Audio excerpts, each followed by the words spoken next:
Escucha las palabras de Romeo. ¿Será este un sueño que te perdí, que en verdad ya no te tengo? Cuánto quisiera cerrar mis ojos y empezar de nuevo. ¿Será posible un día olvidar aquel romance apasionado? ¿Será posible un día decirte que por fin ya no te amo? Lo dudo mucho, mi amor, es como ver un pez del mar poder volar. Y aunque te deje de amar, es imposible que te pueda olvidar.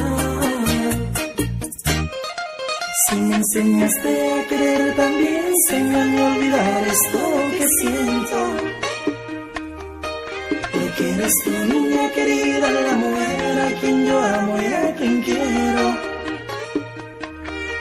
¿Quién sanará este dolor que me dejaste en mi interior cuando te fuiste? ¿Quién inventó el amor de Dios, dar instrucciones para evitar el sufrimiento?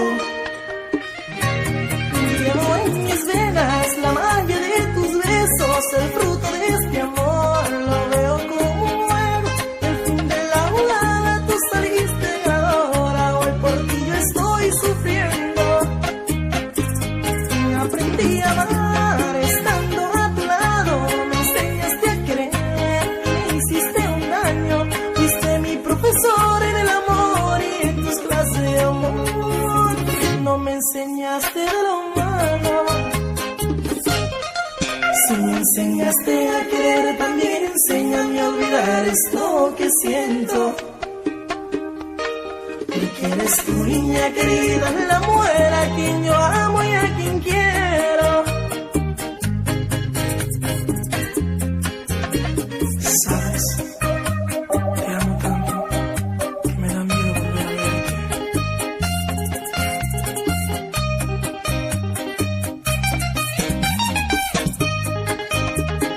No, no, no.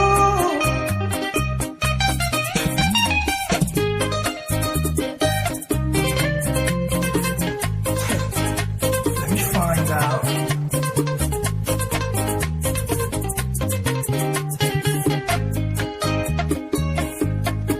¿Será tu ego que te empujó a otro hombre con dinero?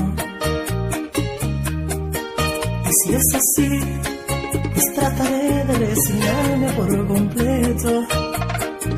Ay Dios, serán tus cartas de amor, la soledad que me hace recordarte,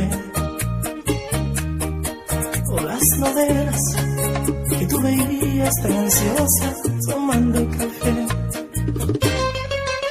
Sabes, mi amor, mi única meta fue lograr tenerte aquí. Perdí la ilusión y la esperanza de que tú me lo sabías. Si me enseñaste a querer, también enséñame a olvidar esto que siento. Porque eres tu niña querida, la mujer a quien yo amo y a quien quiero. Este dolor que me dejaste en mi interior cuando te fuiste. Quien inventó el amor de Dios, las intuiciones de evitar el sufrimiento. Dios me ha concedido